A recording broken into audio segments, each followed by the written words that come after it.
tenho a alegria, então, de dar início a esse momento de coroamento do nosso evento, da nossa sexta jornada internacional sobre ética, justiça e gestão institucional, e com uma conferência de clausura, de encerramento, que tem um grande professor da Universidade de Vigo como nosso convidado. E um outro grande professor da Universidade de Vigo, que é diretor, presidente deste evento também, como anfitrião. Então, sem mais delongas, eu passo a palavra para meu querido amigo Anton Lois Fernandes Álvares, para que ele possa coordenar a conferência de clausura e apresentar o nosso conferencista e depois continuar com os trabalhos. E na sequência desta conferência de encerramento, nós faremos uma pequenina solenidade, uma pequenina cerimônia de encerramento também com todos os que estiverem aqui presentes. Ok? Anton Lois, a palavra está com você. Muito obrigado. Muito obrigado, professor Gilvan. Cumprimentar primeiramente a todos os professores e amigos que eu estou vendo aí, o professor Calegari, o meu querido professor Elvi Sensi, a Daniel. Elvi e Daniel se apelidam, o sobrenome deles é o mesmo? É agora que eu acabei de perceber. O professor Oceias, também vi por aí, o professor Cândido. De verdade é um grande prazer e uma grande honra poder participar nesta conferência de encerramento e, sobretudo, é uma honra tremenda apresentar a esta pessoa cuja extensão no Brasil, o professor Carlos Cicirei, eu acredito que não sei se isso vai sentar bem ao professor Carlos Cicirei, mas a extensão do professor no Brasil não vai poder ser julgada em vida. A importância que o professor vai ter vai ser enorme. E estou falando isso porque o professor Carlos Cicirei é, sem dúvida, eu não sei se desde a minha posição de não historiador eu posso falar isso, mas desde logo é os brasileiristas mais conhecidos, um dos brasileiristas mais conhecidos no mundo, e desde logo na Espanha uma referência autêntica. Agora eu vou falar levemente vou citar as obras que ele tem feito, mas vindo como ele vem sendo como ele é compostelano, portanto nascido em Santiago de Compostela, professor titular da Universidade de Vigo, ele passou grande parte da sua carreira pré-doutoral e pós-doutoral na Universidade da USP, em São Paulo, e como eu, é um grande aficionado, se aficionou grandemente ao Brasil, e ele desenvolveu, eu não sei se posso falar isso, professor, mas eu acho que mais carreira no Brasil do que... Carreira, falo de científica, não de acadêmica, né? No Brasil do que aqui. E, aliás, disso eu conheço os seus 2 últimos livros, o último acabei de conhecer agora, e são verdadeiramente umas obras de arte comerciais e, ao mesmo tempo, científicas, o qual é tremendamente difícil. De verdade que eu posso falar desde a emoção, mas também falo desde a sinceridade. A apresentação do professor é uma autêntica honra, vocês já tiveram a oportunidade de ouvir levemente ele. Qualquer palavra que você lança no ar, ele é uma enciclopédia andante. Se você fala bola, ele começa falando da bola na história pré-colombina e é capaz de acabar em Maradona. Qualquer coisa que você fale, o professor é uma autêntica enciclopédia. E para o Brasil é espetacular. Eu conversei com ele meia hora antes de começar esta palestra e foi verdadeiramente empolgante poder ouvi-lo. Então, acredito que vocês vão gostar muito da fala do professor Carlos Cicirei. Aliás, de ser doutor licenciado, que é graduado pela Universidade de Santiago de Compostela. Ele é doutor na Universidade Complutense de Madrid, uma das universidades mais reputadas da Espanha. Vocês já ouviriam falar seguramente. Ademais, é pós-doutor, por suposto, em São Paulo e em outras universidades, como a própria Complutense. O verdadeiramente interessante é a bibliografia que ele apresenta. Tem, acho que são 15 os livros escritos, e livros escritos sobre o Brasil, sobre a história da América. Tem um livro impressionante, com uma profundidade enorme, de 3 tomos, História da América desde as origens aos tempos atuais.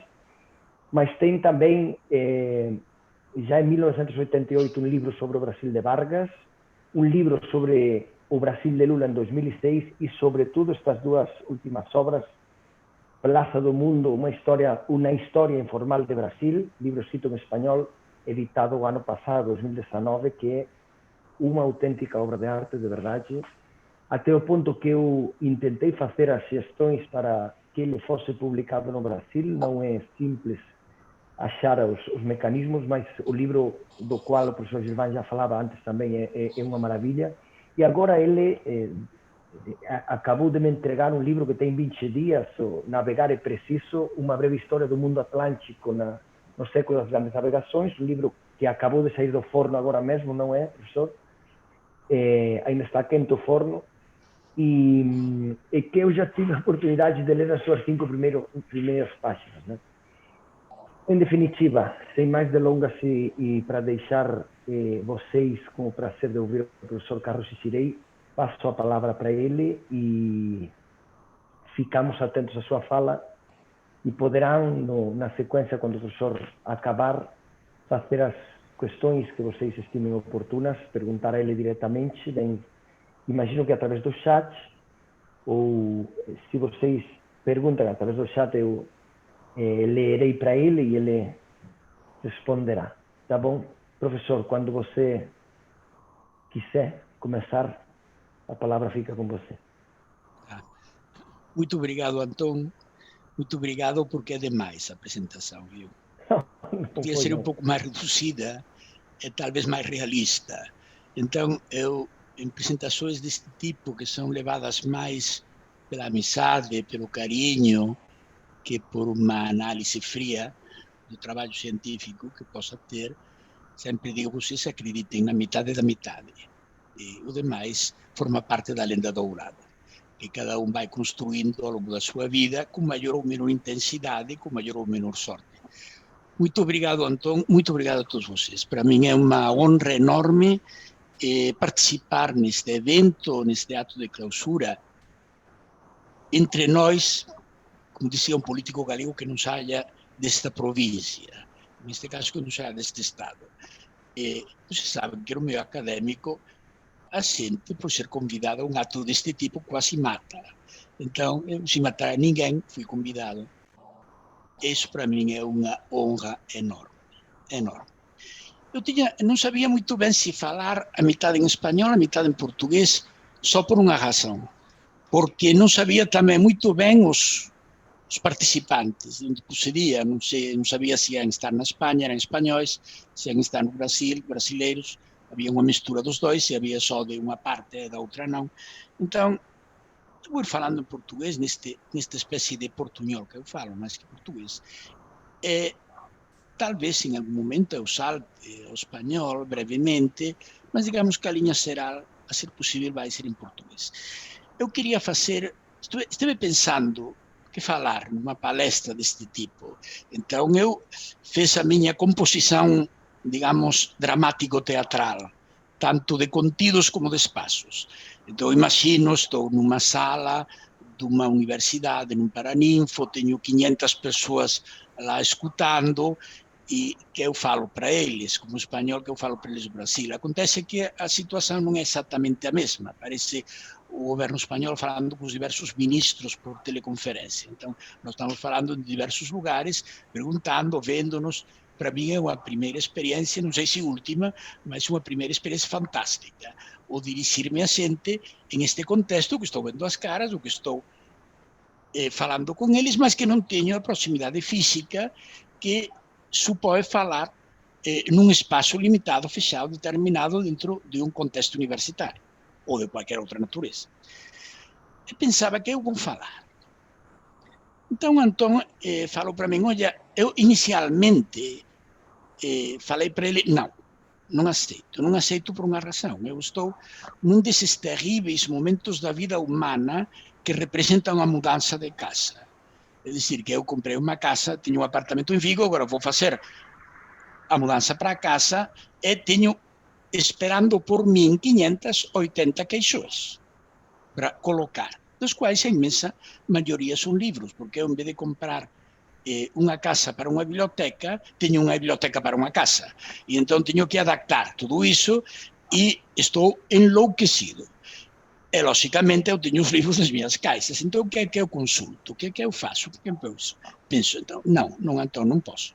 Então, Antônio falou para mim, olha, fale do seu livro História do Brasil. E aí comecei a dar voltas. Dizendo, posso contar a minha experiência, como se escreve um livro de história do Brasil ou de qualquer outra parte, quais são as emoções que um tem, as emoções e também as depressões que um tem escrevendo, que às vezes são mais que as primeiras.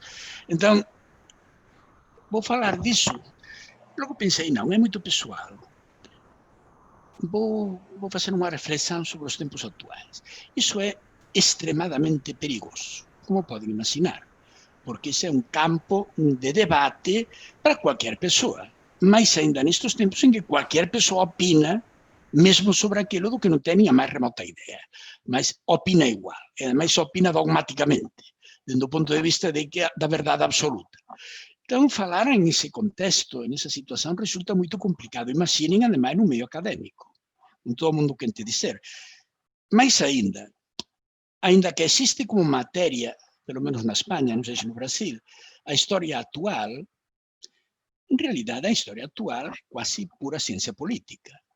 Por quê? Porque o historiador está acostumado a enfrentar processos fechados, processos que têm começo e um fim, não processos em estado de fluidez. É dizer, que não tem acabado e nem se sabe como vai acabar. Então, desse ponto de vista, o historiador pode dar uma opinião, pode descrever uma situação, mas sempre está condicionado pelo fato, de que o processo não acabou. É como o historiador olha para o passado, ele não tem condições de profeta, ainda que às vezes se fale tanto de que o passado nos ensina para o futuro, a verdade é que não tem sérias dificuldades para poder enfrentar os tempos atuais da perspectiva da formação metodológica de um historiador, não tanto de um politólogo. Bem, pois aceitei o risco, aceitei o desafio que eu mesmo me coloquei. Vou pensar, vou expor as minhas ideias, sabendo que posso ser apedreado diretamente. Tudo bem, não tem problema. Podemos apedrear, mas vamos bater. Então vamos falar. Se nós falamos em termos de definição da época contemporânea, da época mais atual, mais recente, dos anos que estamos vivendo, utilizamos sempre dois términos. Um deles é a definição deste período como a pós-modernidade. Em realidade, o conceito de pós-modernidade está ainda por definir. Eu não gosto muito do conceito de pós-modernidade porque não quer dizer nada. Eu gosto mais de um conceito que é muito mais pejorativo, mais terrível, se vocês querem, mas que para mim é mais aceitado porque reúne, ajunta algumas características que seriam próprias do que eu quero indicar. Eu chamo a estes tempos o neomedievalismo. É dizer, não tem que ver com a modernidade. Não, a modernidade, antes da modernidade está a Idade Media. E nós volvemos uma espécie de neomedievalismo, depois considerando o que são as características que definem o que nós imaginamos que é a Idade Media em comparação com o que é a modernidade. Quais seriam as características da modernidade? A razão, quer dizer, o racionalismo, a supremacia da ciência, a exaltação do indivíduo, como consequência também, liberalismo, a democracia. É que estamos vivendo agora mesmo. Estamos volvendo a religião em primeira fila, primeiro término. Estamos volvendo a um pensamento irracional e mesmo supersticioso. Estamos volvendo a uma situação em que a ciência passa a ser vista como inimiga, não como colaboradora ou como liberadora, em que a democracia e a prática individual dos direitos cidadãos passam a um segundo término, frente aos direitos ou supostos direitos coletivos, a rumorologia como fonte de informação e as falsas verdades, as chamadas fake news, viradas em fonte crível de informação. Seriam, digamos, algumas das características que definem os tempos atuais. Eu vou colocar só um exemplo sobre isto último que venho de afirmar, a mentira como fonte informativa. Vou dar um dado que possivelmente vocês conheçam. O jornal The Washington Post, ao final da campanha eleitoral, quando já tinha saído a eleição de Biden, sumou um total de 22.247 mentiras contadas por Trump durante o seu mandato. E 22.000 mentiras contadas por um presidente, sabendo que eram mentiras, não impediu que tivesse 70 milhões de votos. Pensem o que significa isso. Significa que 70 milhões de norte-americanos não dão nenhuma importância a receber uma informação que se sabe objetivamente falsa, pero que se aceita o seu pensamento. É dizer, nós não damos por boa a verdade, damos por bom só que nós queremos crer. Se a verdade se corresponde com o que nós queremos crer, ótimo para a verdade. Se a verdade não está de acordo com o que nós queremos crer, pior para a verdade. A verdade não importa. Importa a visão individual, pessoal, subjetiva, que tenho do mundo, que está demais influída por esta chuva permanente de informação falsa que é buscada ex professo. É dizer, ninguém vai impor, não está obrigado a estar vendo determinado canal de televisão, nem está obrigado a escutar determinada rádio, nem está obrigado a ler determinado jornal, pero faz.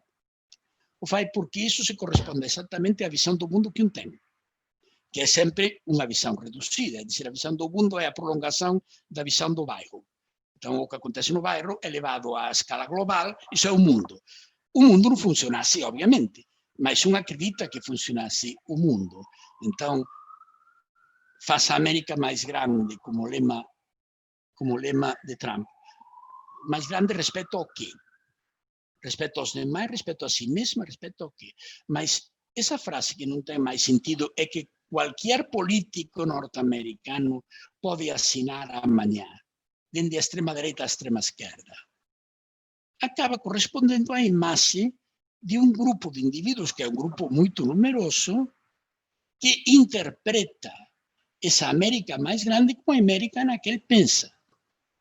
E a América na que ele pensa é a América que já não está em decadência, que volta a ser, não primeira potência mundial, que não está interessado em absoluto na política do mundo, sino que garante o trabalho, por exemplo, garante o salário, garante que um branco esteja onde tinha que estar, e um negro tinha que estar onde está. Então, a mulher está em um sítio e o homem está no outro. Então, digamos, quase as locações bíblicas. É o que pretendemos reconstruir com tudo isso, porque isso é o mundo perfeito, o mundo maravilhoso, o mundo do que falavam, quando falavam da Idade Meia, os teóricos católicos conservadores da extrema-direita no século XIX, o Zé de Mestre, por exemplo, outros por estilo, em que a Idade Média era maravilhosa, porque todo mundo estava no seu lugar, e ninguém pretendia sair dali para colocar-se em outro lugar. Isto era radicalmente falso, mas isso era a imagem que se dava, então a imagem perfeita.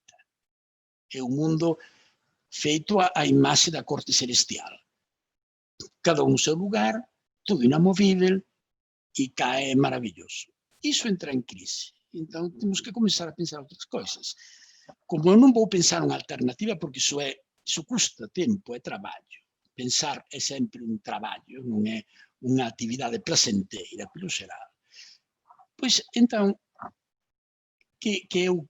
qual é a imagem que eu vou criar? A imagem que me resulta mais cómoda, porque é aquela na que me custa menos acreditar. Aí entramos na segunda questão, que é pois, o espaço que na informação os ocupa a rumorologia, e que ocupa as falsas verdades, a tal ponto de que as verdades autênticas se interessam só relativamente em relação aos prejuízos pessoais que cada um tem.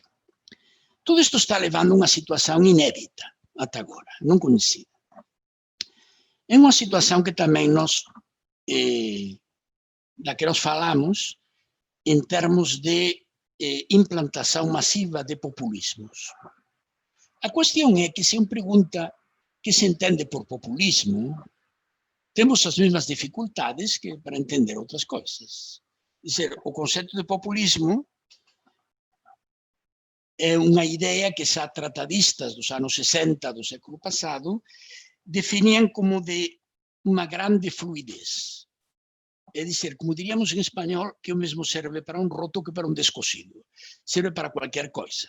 É dizer, o populismo não é uma ideologia, é uma prática política, fundamentalmente. Então pode ter populismos de esquerdas, populismo de direitas, e não acontece nada. Isso, no mundo anterior, onde as questões estavam mais definidas, não era assim. É dizer, quando um acusava uma pessoa ou definia uma pessoa como comunista, sabia onde estava situado. E quando definia como fascista, sabia onde estava situado. E quando definia como social-democrata ou cristiano-democrata, também tinha mais ou menos uma ideia onde estava situado. Agora você fala de populista e não sabe onde está situado ninguém, porque, ademais, os discursos coincidem. É dizer, se no caso europeu, vou falar de outros mais próximos a vocês, compara o discurso de Pablo Iglesias na Espanha com Marine Le Pen em França, vai ver que há como mínimo 80% de pontos em comum. Como mínimo. E isso nós vamos ver agora, vou tratar de desenvolver por que essa situação é desse jeito. Claro, talvez o erro é apresentar o populismo como ideologia, ainda que seja uma ideologia mole, é dizer, uma ideologia muito flácida, pouco definida. Em realidade, o populismo é uma prática política que permite qualquer interpretação possível. E isso dá uma enorme vantagem sobre o que era o fantasma da época anterior. Vocês lembrem que no século XX, quando era crítico com o sistema, estava em contra do que acontecia, que pretendia reformas, cambios, mesmo revoluções, era automaticamente qualificado de comunista. Nos países democratas, não utilizava a palavra comunista como ultras, não como uma definição política. Mas em países onde havia pouca democracia, qualquer coisa era comunista. Qualquer coisa que não estivesse de acordo com o poder estabelecido era comunista. Eu posso contar uma anedota pessoal que me aconteceu em 1983 em Guatemala. Eu estava convidado a dar umas palestras na Universidade Nacional de São Carlos e um aluno meu, que era filho de um grande fazendeiro de café, me convidou a passar na sua casa no fim de semana. Tudo bem, eu nunca tinha visto uma grande fazenda de café, aproveitei. Então o pai, que era o proprietário, veio me buscar ao hotel onde eu estava. Nós passamos, ia no carro, e passamos diante de um enorme cartaz de propaganda e publicidade governamental que falava de uma campanha de alfabetização. Mais ou menos era o governo se preocupa por ensinar aos camponeses a ler e escrever. E o homem entrou numa espécie de paranoia, deu um golpe no volante do carro e disse: assim se fabricam comunistas.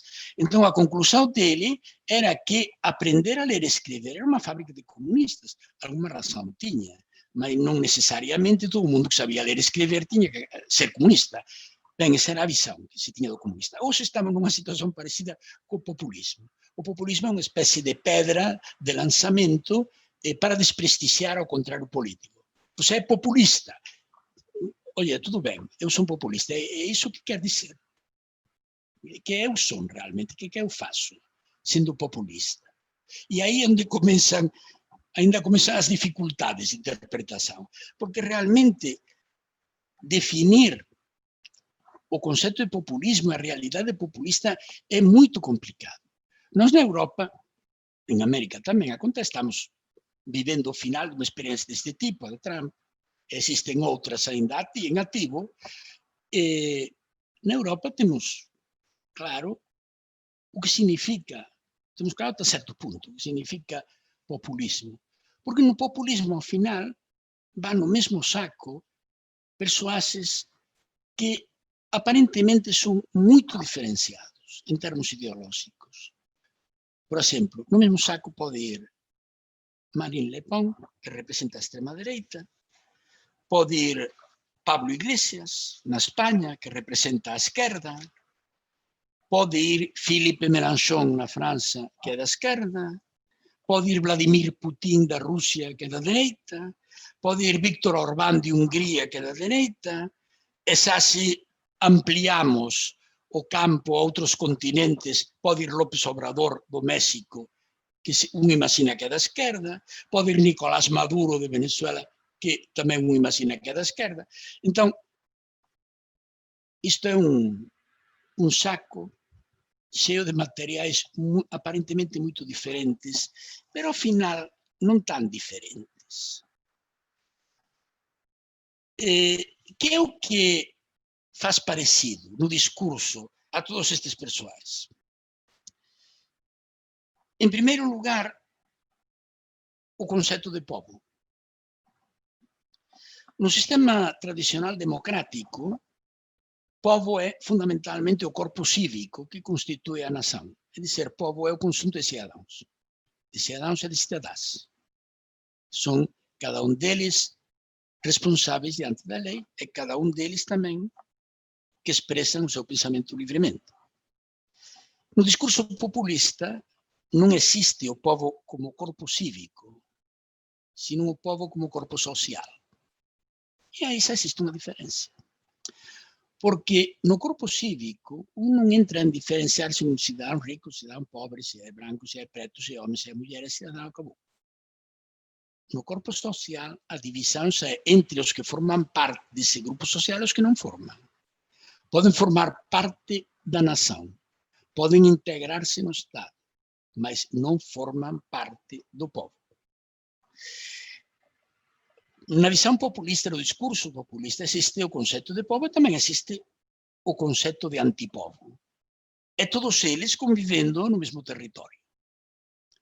Quem é o antipovo, neste caso? Do povo já temos uma ideia, mas mais ou menos vaga, mas temos uma ideia. O antipovo é todo aquele que não pensa como penso eu. Todo aquele que se opõe aos direitos sociais, oligarca, mas não só oligarca, imperialista, o vendepátrias, o oposto a uma determinada ideia de identidade nacional ou das diversas identidades que integram os povos, porque agora estamos noutra realidade. As identidades que están aflorando por toda parte e que definen grupos dentro deste conceito do povo que aparentemente poden ter intereses comuns, pero que na realidade ten grandes contradições internas. Logo vamos a ver algún caso concreto. Entón, en este contexto, o conceito de clase, por exemplo, xa non é representativo. Xa non existe a clase. Existen os grupos identitarios, que é o que permite que unha persoa forme parte de unha determinada fracción social. E de que grupo estamos falando?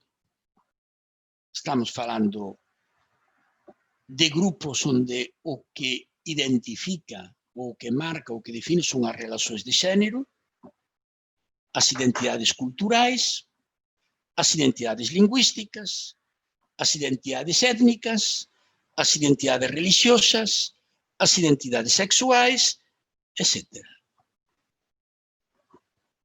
Por essa razão, o discurso populista pode ser de esquerdas ou de direitas que venha a ser a mesma questão, porque para uns e para outros há uma divisão clara. Os de arriba, o que chama a casta. A casta no que não se inclui só milionários, empresários, políticos, oligarcas, não, que inclui também as élites científicas, as élites culturais, os grupos jornalísticos, é dizer, tudo aquilo que não entra baixo o controle dos grupos que se autodefinem como populistas e que consideram que estes setores são o contrário aos interesses do povo enquanto grupo social, não enquanto grupo cívico. E quem são os ricos? Porque a questão está também em saber que esse grupo de privilegiados não é um grupo homogéneo. E mesmo poderíamos chegar à conclusão de que, na visão popular, não populista, existem ricos bons e ricos maus. Então, não todos os ricos são da mesma natureza. Alguns estão chamados à salvação e outros não tanto. Imaginem, eu tenho buscado assim como 5 grupos diferentes de ricos dentro do discurso populista. Porque ao falar de oligarquia, pode acreditar que estão falando todos o mesmo, não é assim. Os ricos por renda são aqueles que vivem das suas inversões na bolsa ou que têm herências. Os ricos por talento, este é um setor muito especial. Artistas, esportistas. Ricos por inovação, aqueles que se dedicam, são donos das startups, por exemplo, das redes sociais, que influem nas redes sociais através da internet, e que conseguem um grande número de seguidores e financiações para seus discursos, para elaborar os seus projetos.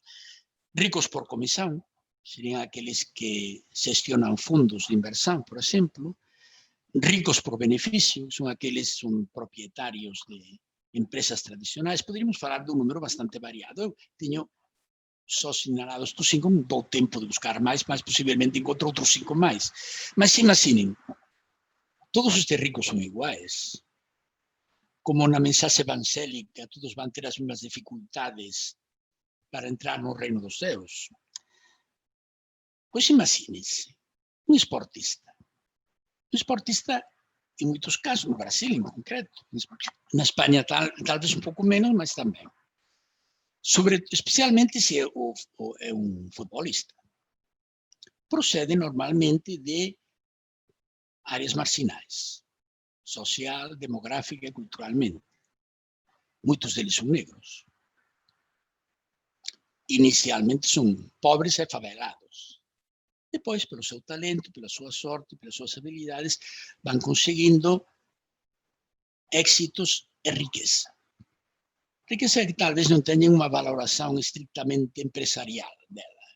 Não, que podem dilapidar enormes quantidades em prostíbulos, em droga, em diversões, em carros maravilhosos, em vestidos de última moda, em viver o luxo mais luxo.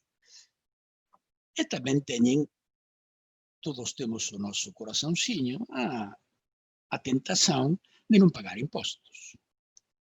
Mas imagine, um deputado ha descoberto de que não paga impostos, ou que está pagando menos impostos do que deve. Todo mundo vai por ele, é lógico. É um político, não pode dar esse exemplo. Messi é recebido na última viagem por inspectores de fazenda a pé de avião. Grande escândalo por ter feito isso. Tinham que ler os jornais argentinos. Como ousam os inspectores de fazenda na Espanha deter a Messi para pedir o estado de contas com respeito à fazenda. Como ele, outros tiveram problema. Maradona, recentemente falecido, sabem o seu glorioso passado de consumidor de cocaína quando jogava no Nápoles. E os anos que vieram a continuação. Pero Maradona era um deus. É dizer, eu estou disposto a perdoar a Maradona, estou disposto a perdoar a Messi, eu não estou disposto a justificar que eles não pagam impostos, pero não estou disposto a justificar que um deputado ou que um empresário não pague, porque esses pertencem à raça dos exploradores, da élite que está aí em cima de nós, que não deixa que nós, como povo, podamos expressar a nossa vontade, que nos manipulam através da mídia.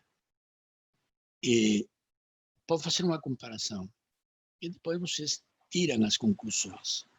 Eu não sei quanto ganha, tenho uma ideia aproximada, mas não sei com exatitude quanto ganha um deputado federal no Brasil. Um deputado no Parlamento Espanhol ganha mensalmente um pouco menos de 5.000 euros, que viriam a ser, ao câmbio atual de Brasil, podem ser sobre 35 ou 40 mil reais. Messi ganha, sem contar ingressos por publicidade, prêmios especiais por ganhar determinados partidos, 11 milhões anuais só de salário de Barcelona. E é normal que uma pessoa que ganha 11 milhões não paga fazenda, se pode. Porque, em realidade, vive a situação invejável que todos desejaríamos.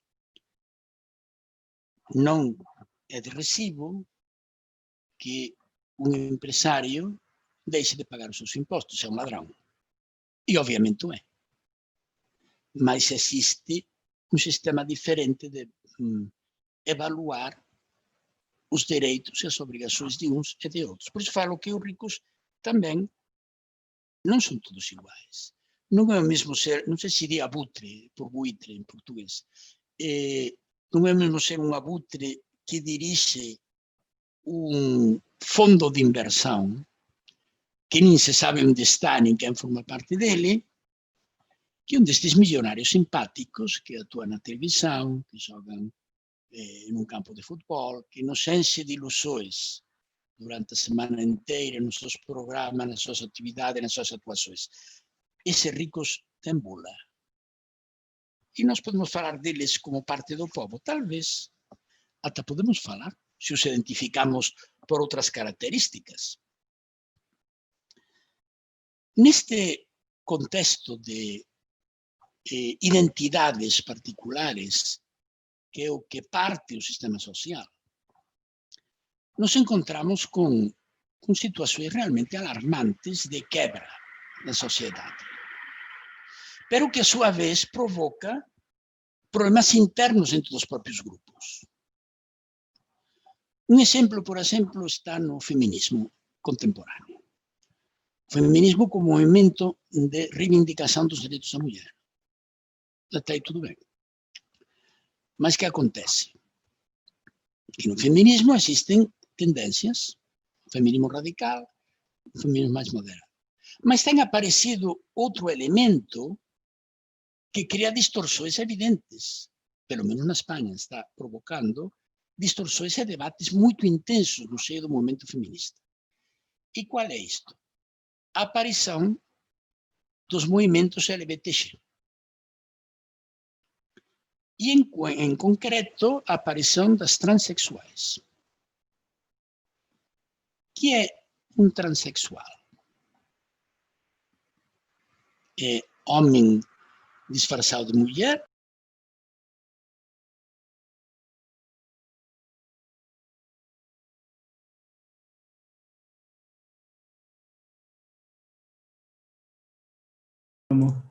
Opa, professor Carlos, o seu microfone mutou-se, ele está mudo. Tá, perfeito. Desculpem, estes problemas tecnológicos são da minha responsabilidade, imagino. Bom, então, falava de que o movimento transexual provoca um problema no movimento feminista, no debate feminista, porque mientras que uma parte do movimento feminista está disposto a aceitar a uma transexual, um homem que virou mulher, como mulher, outra parte do movimento feminista não está disposta a aceitar isto. Não sei o que acontece, insisto, no Brasil, sobre esta questão. Na Espanha é um debate muito vivo. Outra questão é a identidade de raça que se pode, ou étnica, que se pode superponer à identidade social. Eu não sei se vocês conhecem ou lembram um movimento que houve em São Paulo no Natal de 2016 que chamava Rolecinhos. Os Rolecinhos eram garotos de favela, fundamentalmente afro-brasileiros, jovens que pretendem consumir como consome a classe media. Tudo isto, ademais, tem um trasfondo cultural.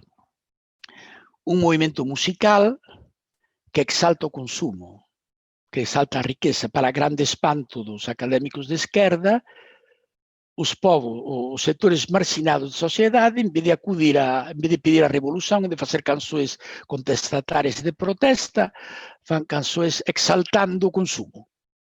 E então as grandes figuras musicais aparecem nos seus videoclipes em carros enormes, de luxo, vestidos com roupa e calçado de importação, cheios de ouro no corpo, de alfaias, rodeados de mulheres esplêndidas.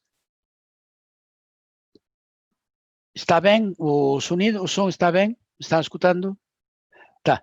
Não, é que apareceu aí uma notificação. Nós estamos ouvindo, mas não estamos vendo a sua imagem. Tá, é que inicie o vídeo. Então, inicio... Vamos ver se é aqui. Vamos ver. Opa, acho Tá, agora já está, né? Tá, perfeito. Perfeito. Então, este movimento cultural da exaltação do consumo, ainda que eu seja favelado, se eu tenho dinheiro para comprar uma alfaia de ouro, para comprar uma camisa de Gucci, por que não vou comprar? O meu dinheiro é o mesmo dinheiro que o dinheiro de um branco rico ou de um branco de classe media. Quando eles chegam a um shopping de luxo, um luxo relativo, em São Paulo, de alguns deles que tentaram frequentar, como é o shopping Iguatemi, se vocês conhecem São Paulo, na Avenida Faria Lima, chegam, a polícia está aguardando por eles, são expulsados violentamente. Violentamente. As lojas fecham, eles só iam dentro a cantar, em pequenos grupos, e a tentar comprar. Não. Um consumidor de classe media pensa, o que me diferencia a minha faxineira é que eu não vou ao metrô, nem ônibus. Eu vou no meu carro. Em que eu não compro numa loja de rua qualquer. Eu compro em shoppings. Compro marcas. Tenho carro importado ou carro nacional, mas carro privado. Uma boa marca, se é possível. Moro num apartamento, numa zona relativamente pacífica, com áreas verdes. E agora vem um favelado e ele pretende viajar em avião como eu. E vai ao aeroporto. E em vez de estar 4 dias metido num ônibus para chegar a Paraíba, pega avião e vai para lá. Está 3 horas. Agora acontece que em esse avião também vou eu. E então eu tenho que suportar no aeroporto que aquilo esteja cheio de favelados. Que imagem estamos dando de país quando chega um estrangeiro e vê este público num aeroporto? Eu tenho que suportar que eu vou a um shopping a comprar determinados produtos e lá está um favelado tentando comprar o mesmo que compro eu. Qual é a diferença entre ele e eu? Acabou. Eu acho que foi na TV Bandeirantes, quando aconteceram estas coisas, uma mulher foi interrogada sobre... Bueno, várias pessoas foram interrogadas. Para mim, houve uma resposta que me chamou muito a atenção. Eu lembro, 5 anos depois eu lembro. No telejornal apareciam entrevistando o que acontecia com o movimento Rolecinhos. É uma mulher, uma exaltada mulher de classe media branca, dizia que voltem à África. Dizia literalmente. Bom, os nomes não apareciam, os nomes destas pessoas, mas imaginem que esta pessoa, esta senhora, tiverá sobrenome italiano ou sobrenome alemão. todos os favelados afro-brasileiros que havia ali eram descendentes diretos da escravidão. Os africanos não chegaram a Brasil a fazer viagens turísticas, gostaram da paisagem e ficaram. Foram trazidos à força. É só por essa via entrar no Brasil. É trazidos à força para que trabalharam à força. Então podia ser que alguns daqueles favelados levaram 400 anos no Brasil. E a senhora que pedia que os favelados foram devoltos à África levava talvez como muito 3 gerações. Mas a brasileira era ela, os outros eram salvagens neolíticos importados. E que o melhor que podia acontecer com eles era que voltaram novamente às suas terras de origem. Aí temos um problema onde se mistura identidade por uma parte e classe social por outra. Eu acho que uma das razões que levaram à caída da Dilma foi precisamente esta rebelião da classe meia contra as políticas distributivas do governo do PT, boas ou malas, bem pensadas ou mal pensadas, pero que permitiram, através de programas como Minha Casa Minha Vida, como o programa Fome Zero, coisas assim, pois que as famílias de muita gente pudera comer frango uma vez a semana, não uma vez ao mês, uma vez ao ano. Que pudera ter um apartamento próprio, ainda que o apartamento tivesse 50 metros quadrados, tivera que meter 20 pessoas dentro. Que permitira ter cadernetas de poupança em bancos, aceder. Ao final, o que estava fazendo o PT era permitir aceder ao capitalismo, ampliar a base de funcionamento do capitalismo, dizer, mais clientela para os bancos, maravilhoso. Mas a gente não entendeu assim. Muita gente não entendeu assim. E então, com os meus impostos, estão pagando que este viaje em avião, quando eu não tenho nenhum tipo de ajuda para viajar em avião. Tenho que pagar eu. Com esta pessoa está, graças aos meus impostos, pode ir a comprar aqui, lá, de outra parte, e eu tenho que sair para protestar à janela, pois com a panela, porque estou sendo afetado nos meus direitos, estou pagando coisas que deveriam invertir-se no meu benefício. Era a minha prosperidade. Para a classe meia não espera, ou não sei se está bem isto, estou sendo visto ou não? Novamente, sem imagem, mas com som. Ouvimos bem, mas não vemos. Opa. Ah, tá, agora tá perfeito. Bom, tudo isto é, assim como vem, muito desfiado, tudo o que estou a dizer. O que eu estou colocando são elementos de debate, para que depois vocês perguntem. Eu imagino que muitas das coisas que eu estou dizendo estão provocando, pois, posições negativas. Se eu mesmo pensara depois desta palestra do que eu falei, talvez eu mesmo estivesse em contra de algumas das coisas que estou dizendo. Mas agora é assim como estou vendo. E insisto, é a visão que tem, já não digo um historiador, porque um historiador possivelmente não tinha visão nenhuma. É um cidadão normal, de classe meia, europeu, que analisa um processo que é comum ao Brasil, à América Latina e à Europa. Porque todos estes processos estão repetindo a escala mundial. Cabe alguma esperança cara ao futuro? A democracia é uma questão racional, não é uma questão de fé. Se a democracia for uma questão de fé, eu, no ano 2016, viraria ateu. O que acontece no 2016? Ganha Trump, ganha o Brexit, perde o referéndum a favor da paz na Colômbia, sai a Dilma, o Erdogan dá um autogolpe de Estado na Turquia. Pode imaginar com esse panorama para sair correndo. Então, eu acho demais que 2016 vai ser um ano axial no futuro para os historiadores. Vai ser um ano de um antes e um depois. E aí começa tudo o que estamos vendo agora. Pode ser que agora haja uma certa crise nessa situação? Pode ser. O populismo pode vir para chegar, mas chegaram outros muitos movimentos políticos para chegar e continuarem aí. Só que cada um tem o seu momento.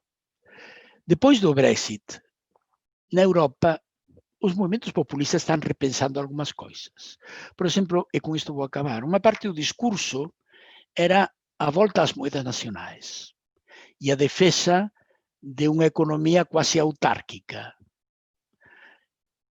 Depois da saída de Grã-Bretanha e vendo as consequências que está tendo, chegar à conclusão que o euro é maravilhoso. Ou, como mínimo, deixar aí tranquilo o euro, até tempos em que talvez possa retornar a recuperar o discurso anti-euro. Mas, neste momento, melhor ficar tranquilos, porque o de Grã-Bretanha não é um grande exemplo. Bem, como eu dizia, se a democracia for um ato de fé, a possibilidade de perder esta fé olhando as coisas que acontecem é grande. Pero qualquer que acredita na democracia, qualquer que se considera democrata, que pode estar errado nos seus juízos, nas suas opiniões, sempre tem que ter como objetivo a argumentação, o debate de ideias, não a imposição de ideias, não o acreditar em bons e maus. Nós todos somos filhos da ilustração e de uma longa tradição de intervenção no público que não foi inventada na Revolução Francesa, senão nas ágoras atenienses faz 2500 anos. Assim que não somos muito novos em esta questão. A democracia não consiste só em votar. Consiste também em defender a separação e a independência dos poderes, do equilíbrio entre eles, da salvaguarda dos direitos e das liberdades dos cidadãos e das cidadãs. Vou me despedir a brasileira. Muito obrigado, galera.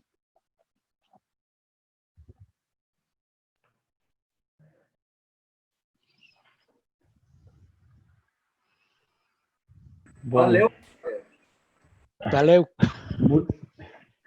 Muito obrigado, professor. Eu imagino que o pessoal já pode comprovar que a minha introdução sobre o professor Carlos Girei não era nenhuma exageração e, desde logo, não é fruto da amizade. Pode ser fruto de um empolgamento, mas da amizade não. Tentei ser objetivo nesse sentido. E nós teremos que falar muitas mais vezes com o professor para que vocês vejam a qualidade histórica e a sabedoria e a erudição histórica que o professor tem, sobretudo do Brasil. Vocês vão quedar fascinados. Mas, bom, o professor introduziu muitos elementos de debate espetaculares. O professor acunhou um termo, ou usou um termo que, com certeza, mais de dos que estamos aqui vamos usar em algum momento, ou vamos pensar, ou vamos pesquisar em algum momento, que é o neomedievalismo, né? E como substituto dessa pós-verdade que muitos de vocês também não concordam, seguindo a Habermas, que entende que não tem pós-modernidade porque ainda não acabou o ciclo da modernidade, né? Mas o que eu mais gostei do professor foram as definições ou as características que o professor citou do neomedievalismo, e gostei muito do irracionalismo e da ciência como inimiga, que são verdadeiramente elementos que a gente está vendo hoje. Eu só queria fazer uma pergunta para o professor. Há pouco tempo, a mim me perguntaram também, na aula, o que eu considerava que era o populismo. Se as pessoas usam esse termo e não sabem exatamente a que se referem. Mesmo os jornalistas usam o termo populista e não sabem a que se referem. A definição que eu falei para os meus alunos é que o populismo é o apelo constante à irracionalidade, à emocionalidade. É dizer, um populista não tem nenhuma ideologia, como você falou, senão é aquele que remete à parte não racional dos votantes, ou dos eleitores, ou dos cidadãos, né? E eu queria saber se o professor concorda com esta definição e, portanto, se o populismo é uma consequência do irracionalismo, um apelo ao irracionalismo. Também queria ressaltar muito essa ideia que até o professor Gilvan comentou aí, e o Felipe, da verdade acumulada, não, da verdade acomodada às crenças. Acreditamos, ou quer dizer, acreditamos não, tomamos como verdadeiro aquilo que se adapta às nossas crenças. Não? Mas eu acredito que isso é um mecanismo psicológico que a gente chama de viés cognitivo. Todos temos em certa medida, só que agora está exagerado. As pessoas hoje em dia exageram isso porque é fomentado também desde o poder. E depois eu, professor, por se não tem ocasião, porque agora vai querer falar outras pessoas, eu queria perguntar para você, já que eu li uma parte e vi uma parte do seu livro, do novo livro, o porquê o professor Carlos Cicirei fez um livro sobre a navegação. Navegar é preciso, vocês já sabem que navegar é preciso, viver não é preciso, uma dos mantras repetidos pelos viajantes portugueses e que é recolhido muito bem, trazido de novo por Fernando Pessoa, não é? E o professor titulou de Navegar é Preciso, mas o porquê um livro sobre a navegação? Qual é o sentido disso dentro da sua obra, que é uma obra mais generalista ou mais política, quando se fala de Vargas ou de Lula? Muito obrigado, professor. Bom, se quer conteste agora xa? Con respecto á definición, pode dizer esa ou cualquier unha, porque, como di o Pierre Rosanvallon, que é un politólogo francés, agora está moito de moda, é un concepto elástico, un concepto goma, un concepto que se tira para cualquier parte. Entón, cabe tudo.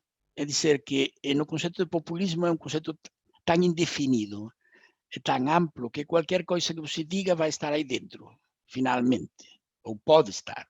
Então, não tem muito problema com uma definição exata do populismo. Eu acho que ninguém se preocupa hoje, porque imagine que definição de populismo vai dar para Trump e para Pablo Iglesias. Qual é a definição comum de populismo para os dois? Tenho algumas dúvidas de que tem muito elemento comum o discurso, mas uma definição, eles nunca aceitariam integrar-se nessa definição com toda certeza. Né? Então, para o acadêmico que busca uma definição como um elemento de fácil compreensão, se encontra com algumas dificuldades, porque ademais, se nós vemos a evolução histórica do populismo, desde os Narodnik russos do século XIX ao People's Party dos Estados Unidos de fim do século XIX, que casualmente os integrantes, os defensores, os votantes do People's Party coincidem praticamente com os votantes, me refiro à sua situação geográfica nos Estados Unidos, com os votantes de Trump. É dizer, que em 200 anos as coisas não variaram muito. Que o granjeiro de Dakota do Norte continua votando o mesmo desde faz 200 anos. Ou coisas parecidas, ou bem parecidas. Então, resulta um pouco complicado dar uma definição, nem atendendo a evolução histórica, nem atendendo ao que se há. Por exemplo, o populismo de Bolsonaro é o populismo de Vargas. Eu acho que essa pergunta chega para entender que são coisas bem diferentes. Então, como incluímos? Vamos incluir a Bolsonaro dentro de Vargas. Imagino que teria setores brasileiros bastante opostos a esta identificação. É verdade. Dizer, Vargas pode ser qualquer coisa, mas não tem nada a ver com Bolsonaro. Eu não entro em suíços de valor. Não entro a dizer um é melhor ou é pior. Não. Digo simplesmente que ambos são muito diferentes. E também, a certo ponto, o discurso é diferente. Também no caso de Vargas, por exemplo, não é o mesmo a sua concepção de povo no período do Estado Novo que a sua concepção de povo na terceira presidência, dos 50 ao 54. É diferente. Bom, deixando a parte essa questão, que talvez possa sair novamente no debate, a segunda questão era a do livro. Ese libro forma parte de unha triloxía, estou escrevendo o segundo, que se corresponden con 3 momentos que eu non considero especialmente decisivos, mas foron tres momentos históricos que a mí me interesaran.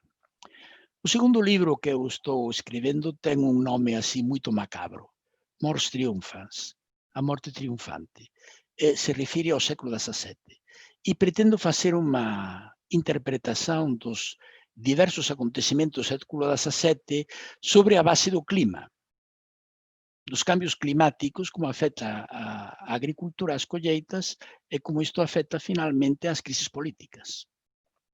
Entón, unha relación que tal vez non apareza habitualmente en un libro, mas vai ser tamén un libro breve, como ese. O terceiro libro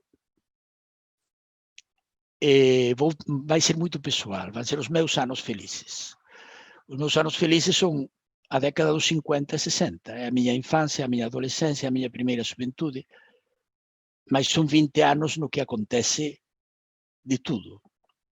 A guerra de Corea, a guerra do Vietnam, a guerra do Congo, a guerra da Arxelia, os procesos de descolonización, a Revolución dos 68, os diversos 68, a minifalda, a pílula, o Concilio Vaticano II, os Sputniks, a carreira espacial, tanta coisa nesses 20 anos. E entón, imagines, nesses 20 anos nasce Brasília, por exemplo. En esses 20 anos, Brasil vê o começo de uma ditadura militar, que vai durar 20 anos mais. Em esses anos estão Vargas, Kubitschek, Quadros, Goulart, só por falar do Brasil. Nós podemos falar de Perón, das ditaduras argentinas, podemos falar do que acontece em México, do domínio do PRI, podemos falar de Kennedy, tanta coisa para falar, do maoísmo, de Japão virado em potência mundial. Todas essas coisas acontecem nesses anos. Do nascimento da União Europeia, do mercado comum, então. Então, são anos que correspondem a mais com meus anos felizes, a época em que, como diria Gabriel García Márquez, éramos felizes e indocumentados. Então, tempos maravilhosos, com guerras, mas maravilhosos. Bom, isso vai ser o terceiro da trilogia. E depois, por que o título de Navegar é Preciso? Porque se trata de uma história de navegações, uma história de conquista do mundo atlântico. Em essa história, tem um papel fundamental Portugal. E sem Portugal não existe tudo mais. Portugal pode ser um país pobre, um país pequeno, um país marginal, um país não sei o quê, mas durante 100 anos cambia o mundo. Ele sozinho cambia o mundo. Talvez sem vontade de cambiá-lo realmente, mas cambiou. Pensem só que Portugal, a começo do século XVI, tem 1 milhão de habitantes aproximadamente. Com 1 milhão de habitantes non pode criar moitos imperios coloniais, porque os imperios coloniais se baseian no envío de população para a ocupação dos territórios. Portugal non ten condições para facer iso. Pensen o que foi a colonização do Brasil. Pequenos núcleos aillados durante máis de 100 anos, con unha presenza portuguesa realmente lixeira, en conxunto. Tan lixeira que ata o século XVIII en São Paulo falaban tupí, non falaban portugués. Era a língua para entenderse, era o tupí, non era o portugués. Entón, a lusificação, a portuguesização do Brasil é consecuencia da febre do ouro e do centralismo dos Bragança a partir da descoberta do ouro Minas Gerais. Com anterioridade, a presença portuguesa no Brasil era unha presença de núcleos, quase como ilhas, no meio dun mar que non era completamente controlado. E dificilmente podía ser controlado coas falencias demográficas da propia potencia imperial. Entón, eu quero destacar ese fato. O fato, non começo a destacar até o capítulo 4, máis ou menos, mas o papel que ten Portugal, que é realmente importante e que un ten que recoñecer. Chamamos a Portugal como fora un país esquecido no mundo, non é. Xogou no seu momento os 100 gloriosos anos, que van dende a Batalla de Alxubarrota até, ou mellor dito, dende a conquista de Ceuta até a morte de Manuel I, 1520, ou 1521. Entón, eses 100 maravillosos anos, gloriosos na historia de Portugal, nunca máis repetidos, dificilmente podían ser repetidos, marcaram uma nova visão, uma nova situação na história do mundo, porque o Mediterrâneo, que até então tinha sido fronteira de impérios, de religiões e de interesses, e onde se definiam circunstâncias que acabariam influindo na história do mundo, acaba sendo substituído pelo Atlântico. E agora estamos num processo parecido, só que o eixo novamente girou, se moveu, agora está no Pacífico.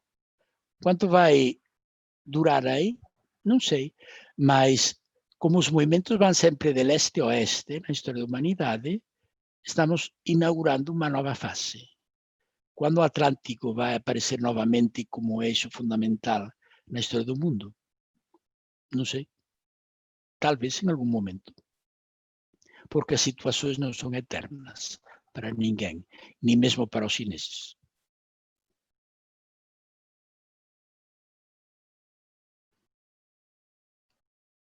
Alguma coisa mais? Antônio está sem microfone. Isso. Agora estou escutando, sim. Desculpe. Não, Obrigado, professor. Estava falando que eu queria comentar para você o que o professor Roberto Carbonera, da Unijuí, do estado de Rio Grande do Sul, comentou no chat. Fala da sua fala, diz que foi perfeita análise sobre o golpe em Dilma. A classe média teve um papel essencial junto com a ação da justiça ou da injustiça via Lava Jato, com ação política, mídia, Congresso, CTF, etc. E agradeço para você. Professor Gilvan, não sei se você quer.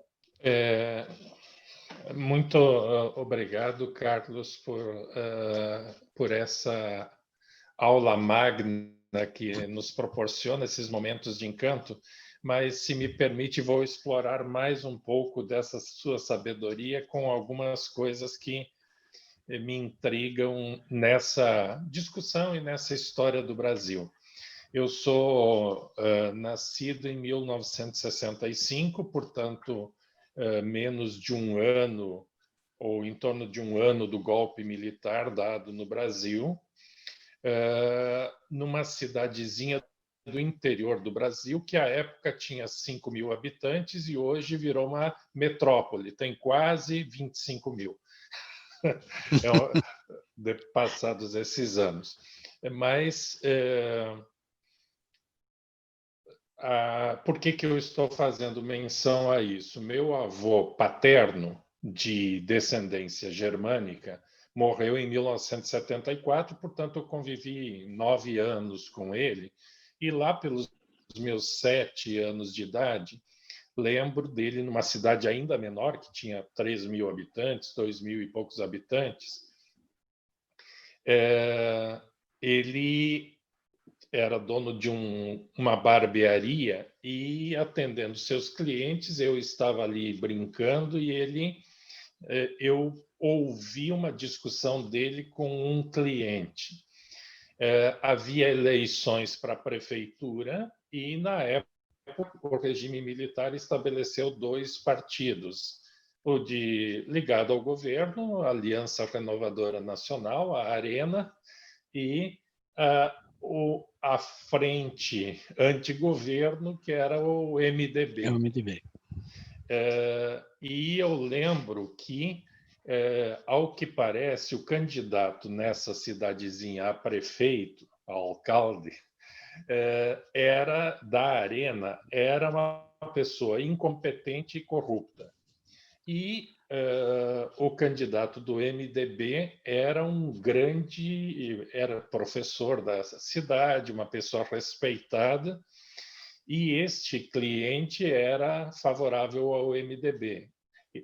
Esse cliente chega para o meu avô e diz: por que você não vota nele se você sabe que o outro da Arena não presta? E meu avô responde, e isso me marcou até hoje: podem pegar o melhor candidato do MDB e colocar para concorrer pela Arena uma vaca, que eu sempre votarei na vaca. Não sei se me faço compreender, mas perfeitamente. Este fenômeno que eu julgava sepultado na minha existência, passada a ditadura militar, acompanhando esse período de abertura, de democracia, com a Constituição de 88, etc., eu hoje vejo acontecer, mas não é em pessoas sem conhecimento intelectual, como era meu avô, que já era idoso, em pessoas jovens, muitas delas com curso universitário, a repetir algo similar, que votam na vaca, mas não votam em uma outra pessoa. Então, esse processo de fundamentalismo político, com mesclas aí de caráter religioso que você mencionava na sua conferência, é um fenômeno que parece ter ficado adormecido e que talvez os partidos mais ligados à esquerda no Brasil não foram capazes de perceber,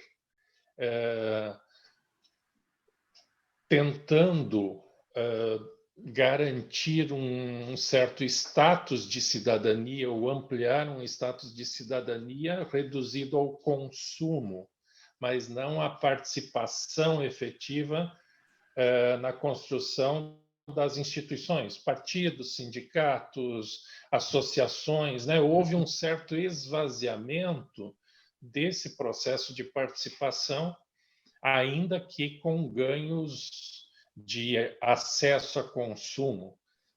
Até que ponto essa minha leitura ela é plausível? E como é que você lê esse período aí, já que você acompanhou como pesquisador muito dessa história do Brasil, né? Esse processo de transição da ditadura para uma abertura política e um conjunto de expectativas democráticas que parece, nesse momento, ou de 2016 para cá, que sufocaram, né? Que foram, de alguma maneira, jogadas por terra. Como você analisa isso? Bom, no processo de transição do Brasil, como no processo de transição da Espanha ou de Portugal, em Portugal houve uma ruptura mais forte porque houve uma revolução. Mas em outros países a saída de experiências ditatoriais foram resultado de negociações. Negociações entre a ditadura e os opositores. Os opositores não tinham força suficiente para jogar fora a ditadura, por um golpe de Estado, por uma intervenção militar ou por uma revolução, e os militares não estavam em condições de colocar os tanques na rua e voltar novamente ao 64. Então, finalmente tem que haver um acordo que é facilitado porque não existe propriamente uma renovação da classe política. A ditadura, digamos, teve o problema, ao contrário do que aconteceu na Espanha, que como Franco durou 40 anos, deu tempo para que morreram todos, no Brasil não morreu ninguém. Então, os políticos do 64 eram aproximadamente os mesmos que os políticos do 83. Só tinham passado 20 anos.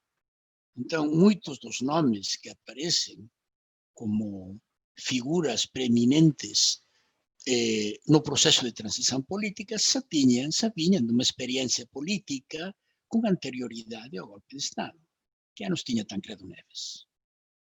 Tancredo Neves não era um garoto, precisamente. Ele já participara ativamente na época de Kubitschek, por exemplo. E o seu sucessor, qual era que idade tinha também? De onde vinha? A sua experiência política onde vinha? Era anterior a 64. No período da ditadura foi deputado por Arena. Depois, nos numerosos cambios, alterações, bailes que houve dentro de certos setores da classe política que procedia à ditadura, que fez que alguns políticos viraram eles sozinhos num autêntico parlamento, porque tinham atravessado praticamente todas as correntes políticas.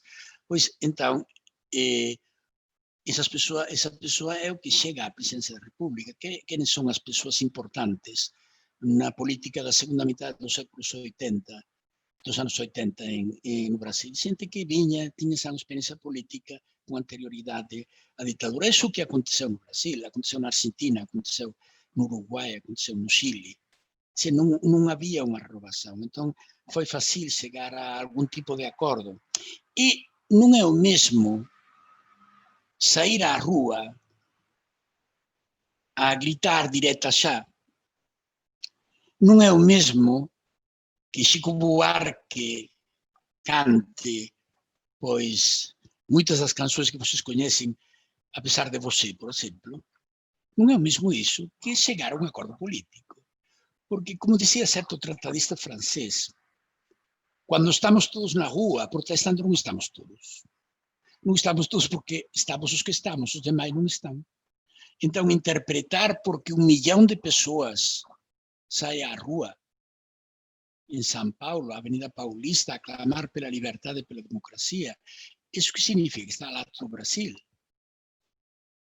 E os paulistas que estavam na Avenida Paulista perguntaram onde estavam os de Paraíba, os do Rio Grande do Norte, os do Amazonas, os de Mato Grosso, os do Rio Grande do Sul. Estavam também na rua ou estavam na sua casa? E estavam felizes com a ideia de um cambio democrático, estavam só aguardando a ver o que acontecia. E, no fundo, existe um medo ao cambio. Agora, uma das razões fundamentais do populismo, do êxito do populismo, é o medo. O medo aos cambios que estão produzindo, que não são fáceis de entender, de interpretar, nem de adaptar. Só um exemplo, imagine, quando eu comprei o meu primeiro celular, que foi no ano 93, o meu celular pesava meio quilo. Eu precisava de um bolso de couro, de pele aqui para colocar, porque aquilo era uma máquina de guerra, literalmente, é dizer, uma arma ofensiva que podia utilizar para dar na cabeça a alguém. Que só servia para chamar, para ter chamadas, para mais nada.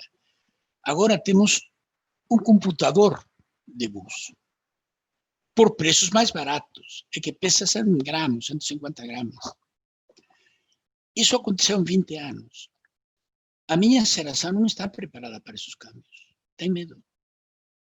O que quer é volver aos velhos tempos conhecidos, mas esses tempos já não é possível reconstruir. Isso não importa o discurso que você faça. Nem todos os discursos do mundo vão deter a globalização. Porque a globalização não depende só da vontade dos políticos, depende da realidade da economia, depende das comunicações, da revolução das comunicações. Se eu posso falar, como estou falando agora com você, simultaneamente, em tempo real, e se agora se incorporara um japonês dentro do Japão, não haveria nenhum problema um libanês dentro do Líbano. Como eu vou lutar contra isso? O que é o que eu faço? Censuro internet, corto internet, acabou. Não dá. Não é possível. E o político se pode adaptar a isso, mas o cidadão não, porque não tem preparação. Para começar, não tem preparação tecnológica. Então, os jovens estão mais adaptados ao mundo, mas a velocidade dos cambios é bestial. Antes, eram gerações e gerações. A gente nascia, vivia e morria sem ter saído do seu lugarejo. O mundo para ele era o mundo 15 quilômetros à redonda como muito. Todo o comércio europeu, num ano do século XV, todo o comércio europeu, naval, todo o que se transportava por barcos, cabia num petroleiro de 300.000 toneladas e sobrava petroleiro. Todo o comércio europeu, imaginem agora. Então, naqueles tempos era fácil saber onde um estava. Agora é muito mais complicado. Porque, em realidade, quando um acredita que está ocupando um espaço, o espaço sumiu. Está em outro que desconhece. É esse medo ao câmbio que leva a apoiar políticos ou discursos políticos que defendem que não vai haver esse câmbio, que vamos volver ao Estado-nação. Eu não sei como tem a visão do Estado-nação no Brasil, mas aqui na Europa o Estado-nação está em crise. Só para dar a imagem, o Estado-nação é o presunto do sanduíche. Por cima, as instituições supranacionais, por baixo, as instituições municipais e regionais, com cidades que cada vez pesam mais que o próprio governo.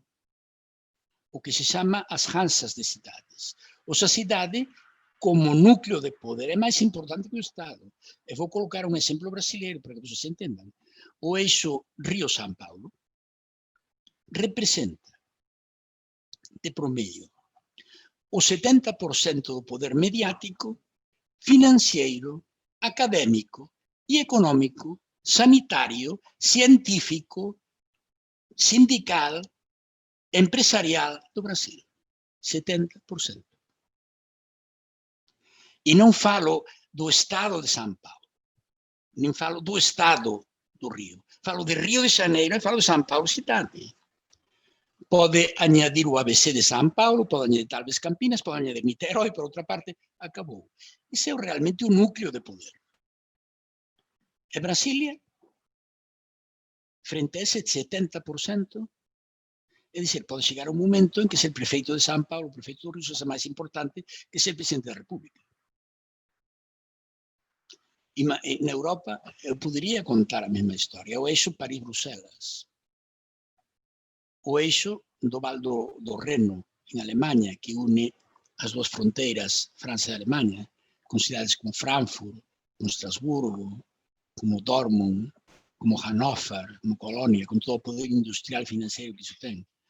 E do eixo Moscou-São Petersburgo, do eixo Pequim-Xangai, do eixo Tóquio-Osaka.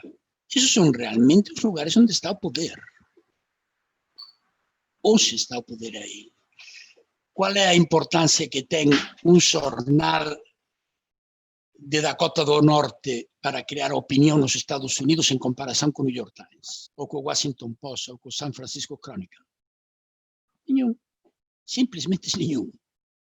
Pensem no Brasil. Quem marca a opinião no Brasil? O Globo, Bandeirantes, não marca um canal local do Mato Grosso. Não. Marcam esse. Onde estão? No Rio e em São Paulo. Essa é a situação que estamos enfrentando. E ainda não temos plena consciência dessa situação.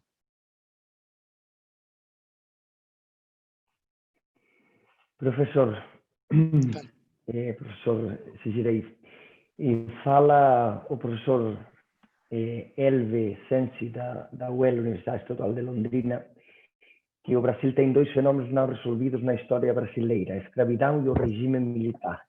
Ambos não foram ainda enfrentados, e voltam constantemente só novas roupagens.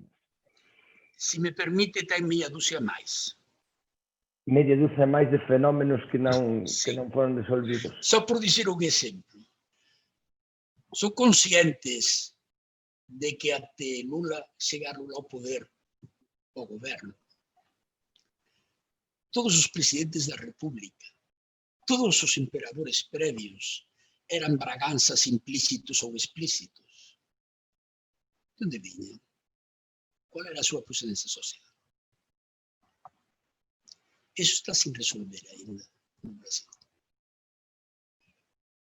Entre outras coisas. Demorará. Continue, por favor. Não. Era só para comentar para você, para falar para você o que a gente está comentando. O professor e doutor também, Vladimir Tadeu, recomenda o livro, não sei se você o conhece, de Federico Finkelstein, do Fascismo ou Populismo na História. Comenta que é Não conheço de leitura direta, conheço referências, críticas jornalísticas sobre o livro. E não sei se alguém mais quer intervir, quer fazer alguma observação, algum comentário, alguma pergunta. Eu tenho que falar, professor, que aliás da excelência da sua presença, também temos uma notável plateia, cheia de professores. Bom, obrigado. Você não conhece, mas eu estou vendo. Interessante e alarmante. Por perigoso. Estou vendo a professora Fernanda Pimentel, agora também. Quer dizer que você está diante de uma plateia excelente também. Imagino. Pois eu agradeço a presença dessa plateia e eu convido a que debatam, argumentem, combatam as minhas ideias, porque isso faz também pensar a mim. Reconheço novamente a minha debilidade à hora de analisar estes acontecimentos, porque são acontecimentos muito recentes. É difícil falar deles, falar dessa situação. Se me permite, mas eu estava me contendo aqui em função dos colegas se manifestarem também, mas vou explorar mais um pouquinho. Há uma nítida preocupação hoje dos Estados Unidos e mesmo aqui na Europa com a China e com você mencionava que o poder voltou a se deslocar para o Oriente, né? E quando chegará ao Atlântico de novo, não se sabe. Mas uma das preocupações, que praticamente, se a gente vê, eu estava em Ourense há cerca de um ano atrás e uma reportagem da TV espanhola mostrava, a título de encantamento, que nos últimos 5 anos se tornou obrigatório o espanhol desde o jardim de infância nas escolas chinesas. E que, então, a reportagem era exaltar o quanto a Espanha era importante para a China. De algum modo, a China, com investimento em infraestrutura, foi adquirindo grandes fatias da África, né? Trocando pontes, estradas hidrelétricas por instalação de suas empresas na África. E, de alguma maneira, essa movimentação com a língua espanhola não tem a ver com um processo também de voltar-se para a América Latina e ali construir um conjunto de parcerias que põem em risco esse equilíbrio e talvez aí uma certa insanidade do Trump com relação a isso. Por exemplo, a China fez, salvo engano, eu li isso há menos de um ano atrás, salvo engano, o governo do Mato Grosso, o governo do Peru e o governo chinês fizeram uma parceria para construir uma ferrovia indo do Atlântico ao Pacífico, sim, totalmente financiada, paga pela China e construída pela China para escoamento dos produtos destes países, mas também da China, passando através desse mecanismo. Como é que você vê hoje essa nova configuração China, Estados Unidos, Rússia nesse processo, e como é que a Europa se põe enquanto jogador, enquanto player neste ambiente? Ademais destas perguntas, na sua intervenção há uma enorme riqueza de elementos muito variados. Vou tentar responder, se lembro todos eles. primeiro lembrar que a ideia desse canal interoceânico é da época de Sarney. Se tentou fazer de fato, chegou a se assinar algum acordo entre o presidente da Argentina e o presidente do Brasil, naqueles anos. Obviamente não havia financiação, não tinha possibilidade de fazer, mas foi uma ideia que se criou.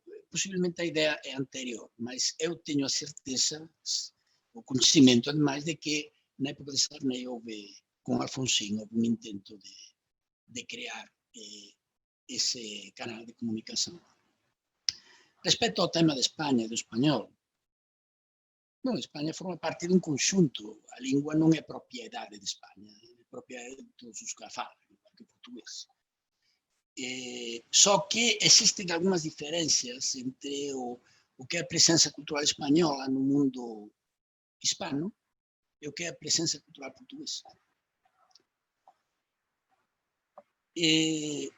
Existe um maior equilíbrio entre o poder político e econômico que representa Espanha em relação ao que são os principais países hispano-americanos, são México e Argentina, do equilíbrio que existe entre Portugal e Brasil, que não é equilíbrio nenhum, obviamente. Estamos falando de um gigante continental, estamos falando de um pequeno país, numa margem da Europa, que tem 10 milhões de habitantes. Então, isso, por uma parte, impede que Portugal possa encabeçar um movimento lusofonista no mundo. Teria que fazer Brasil, necessariamente, pelo potencial que tem. No caso da Espanha é diferente.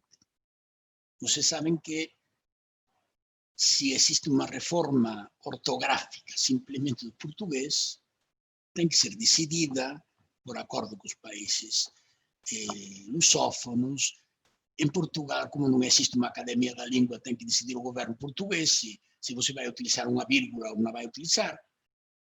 No caso espanhol, existe uma Real Academia da Língua, no século XVIII, e essa Real Academia da Língua, digamos, coordina a gestão de todas as academias de língua e todos eles se põem de acordo, de jeito que o dicionário espanhol está cheio de americanismos. São palavras que não são utilizadas na Espanha, mas que são parte da língua espanhola, utilizadas por todos nós. Ademais disso, houve sempre um interesse cultural grande por parte das empresas espanholas, também do governo espanhol, com diferentes resultados, porque também dependia das condições econômicas, para estar presente no mundo hispano-americano. Pensem na presença das editoriais espanholas, por exemplo. Não é fácil encontrar nas livrarias brasileiras livros portugueses. Não é fácil. Uma livraria de Buenos Aires ou de México está lotada de livros espanhóis, livros exportados da Espanha. Então, essa comunicação é muito grande. E depois há um terceiro fator, que é o crescimento do espanhol como segunda língua ou como língua familiar nos Estados Unidos. A tal ponto de que alguns estados têm declarado ou tentado declarar, aconteceu no Novo México, em Califórnia, não sei se na Arizona também, o espanhol como segunda língua oficial. Um país que realmente não tem uma língua oficial, porque a Constituição norte-americana não marca nenhuma língua oficial. Então, por esse espaço, o espanhol entra. Não sei até onde, eu não sou especialmente otimista, porque, ao final, o inglês é a língua da classe dominante, o espanhol é a língua do imigrante. Agora, quando o imigrante vire em classe dominante, como está acontecendo já, e se eles conservam o espanhol como língua familiar, então a situação é muito diferente. Eu conheço um pouco Miami, e algumas outras partes dos Estados Unidos também, mas Miami, você vai lá aos bairros cubanos, e gente que nasceu em Cuba, e os pais saíram dali faz 80 anos, falam espanhol como se saíram recentemente de Cuba, como se fora a semana passada que ainda moravam na Havana. Então, isso representa um peso cultural forte. Com respeito aos chineses, eu tenho pensado que a dicotomia dos conflitos étnicos vai ser redefinida em breve tempo. Até agora a situação é fácil. Basicamente, o conflito étnico é o conflito brancos-negros.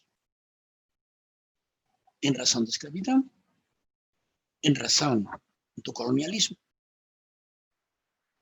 É porque as cores são muito diferenciadas, obviamente. Mas não temos pensado em 1.500 milhões de chineses, ou de indostanos, ou 800 ou 700 milhões de árabes. Esses não são brancos, não são pretos, não são negros. Então, o que acontece com eles no futuro? Até agora, o chinês tem uma visão positiva, porque ele também foi vítima do imperialismo europeu, como foi um índio dominado por Grã-Bretanha, como foi um vietnamita dominado pela França, como foi um indonésio dominado pela Holanda. Mas agora esses países deixaram de ser países miseráveis, países pobres. O conceito de terceiro mundo é cada vez mais reduzido. Esses países hoje constituem os elementos integrantes do principal eixo econômico do mundo, que é o eixo do Pacífico. E esta gente está penetrando com seus capitais, com seus interesses econômicos em África. E o conflito não é branco opressor colonialista contra negro oprimido. Agora a questão é inversão chinesa e trabalhador congolano ou angolano. A situação é muito diferente. E isso implica alterações nas relações étnicas e no discurso étnico? Muito possivelmente. Muito possivelmente. E vai acontecer no Brasil também. Porque no Brasil, quem tem falado até agora nos problemas étnicos, na presença de japoneses ou coreanos, por exemplo. Eu nunca li nada ao respeito. Ou judeus.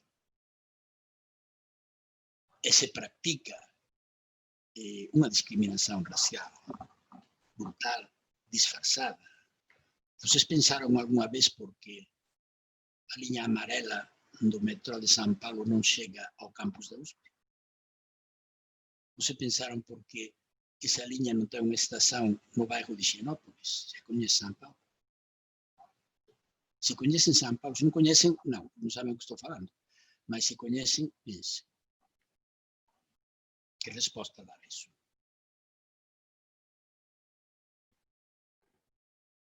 Bom, professor,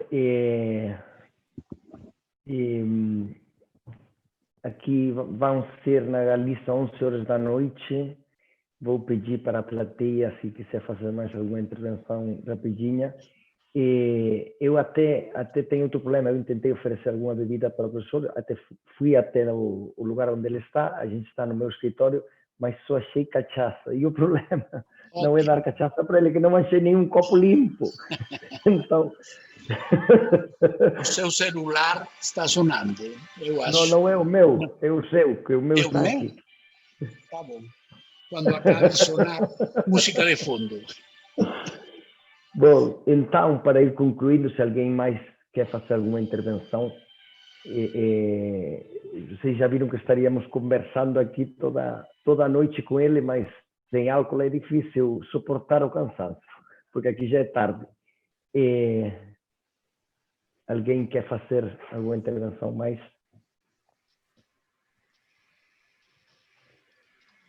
Bom, senão eu dou o passo para o professor Gilvan. Vou contar, se me permite, uma última anedota. Claro. O que era secretário de Educação do Estado da Amazônia, e que agora acho que é o secretário de Educação do Estado de São Paulo, convidou para dar umas palestras sobre metodologia da história, ensinança da história para professores de secundária. Então, o professor perguntou, isto dá uma ideia de como funciona, às vezes, um certo autocolonialismo mental. Perguntou, olha, eu tenho dificuldades para explicar a civilização egípcia como a função do Nilo. eu perguntei para ele, olha, o Amazonas não cresce todos os anos 60 metros em Manaus? Você tem aí a resposta. Então, ele olhava para o Nilo e não olhava para o Amazonas. Entendeu? É isso. Bom, professor, muitíssimo obrigado de coração pela sua intervenção, pela sua brilhante palestra, os seus comentários, as suas incitações, as suas provocações científicas e dialéticas. Com certeza, eu pessoalmente e muitas pessoas aqui vão tomar as suas reflexões como base de seus trabalhos, sem dúvida. Muito obrigado pela sua participação e nada. Só fazer uma chamada. Temos aqui na plateia muitas representantes institucionais, uma chamada para que não convidem ao professor Carlos Cicirei ao Brasil, porque ele não gosta nada de ir ao Brasil. Tá? É psicologia inversa. Sim. Muito obrigado, Antônio. Muito obrigado a todos vocês. E se convidam você, que não esqueçam a seu apresentador. Eu feliz de voltar ao Brasil, feliz. De fato, estou pensando, quando acabe a pandemia, viajar como mínimo São Paulo. Eu também, professor, estou com muita saudade do Brasil. O brasileiro não vai acreditar, mas eu, sem dúvida, estou com muita saudade. Sabe a canção de Eu Sei Que Vou Te Amar, por toda a minha vida eu vou te amar, é isso. Puro Vinícius, puro Vinícius. Mas eu acho, professor, que o senhor vai ter que fazer um estudo empírico também, porque o senhor citou, ou melhor, se me permite, você citou o Morumbi e a USP, porque não chega metrô. Você vai ter que ir ao Rio de Janeiro, e especialmente a Niterói, onde fica a UF, para ver por que não chega o ônibus urbano até algumas praias oceânicas, como, por exemplo, Camboinhas. É mais ou menos o mesmo princípio do metrô em São Paulo. É possível. Sim. E já que a gente deve fazer esse estudo empírico, eu me convido a ser o seu guarda-costas, já que o Antônio vai ser o seu assessor. Lá tem alguns quiosques que nos chamarão para uma canha. Fantástico, tapas. Fantástico. Caipirinha. É o nosso convidado. Obrigado, muito obrigado, viu? Encerramos então a palestra do professor Carlos Cicirei, só fazendo o último comentário, professor, dizendo que o professor Elve fala de colocar a UEL, a Universidade Estadual de Londrina, na fila para chamar você. Eu já tive o prazer de ser chamado lá, em uma cidade maravilhosa, e são maravilhosos na UEL. E sem mais, encerramos então a palestra e dou passo ao professor Giovanni para o encerramento do evento.